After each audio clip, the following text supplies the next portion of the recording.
when I choose to come out and use the road during rush hour, I'm implicitly causing a weight penalty on you, where you're going to have to wait longer because I'm using the same shared resource, even though I may not need it as badly right then. So that's kind of an economic uniqueness to the road system. I don't know what's that called.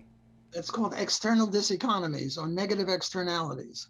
That would be a negative externality when you get out on the road and you slow me down. A so-called positive externality would be education.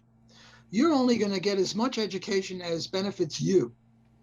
You'll get a better job, you'll meet a better spouse, you'll have a better life, you'll get education. But there are spillover effects. Namely, if you are more educated, you're less likely to be a criminal, which will help me.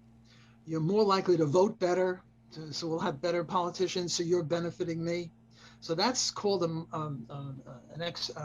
positive externality or an external economy.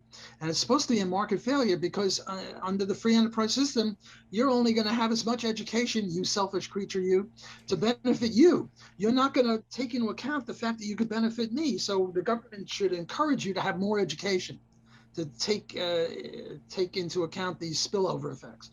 That would be a positive externality. Now, I don't think that that's correct. I think it's all nonsense. The negative externality would be you get on the road and you slow me down. But notice, it's only when you get on a public road that you slow me down. If you get on a private road, you're not slowing me down because the private road is going to have maximum prices, and the traffic is going to go at the appropriate level, say 30 in the city and 70 in the highway. I reject all market failures. I don't think monopoly is a market failure. I don't think externalities of public goods, none of it. Well, you make an interesting point. How could it be a market failure if it's a government? It's not a market failure. So I think you put your finger right on the nub, namely, how can it be a market failure if it occurs in the government sector, namely on a public road? Hello, I'm Anthony Coleman. Thank you for watching this clip. If you enjoyed this clip from my show, you can click in the upper right-hand corner to see the full episode, or you can click in the upper left-hand corner to see other clips. Thank you and welcome to the Economic Circus.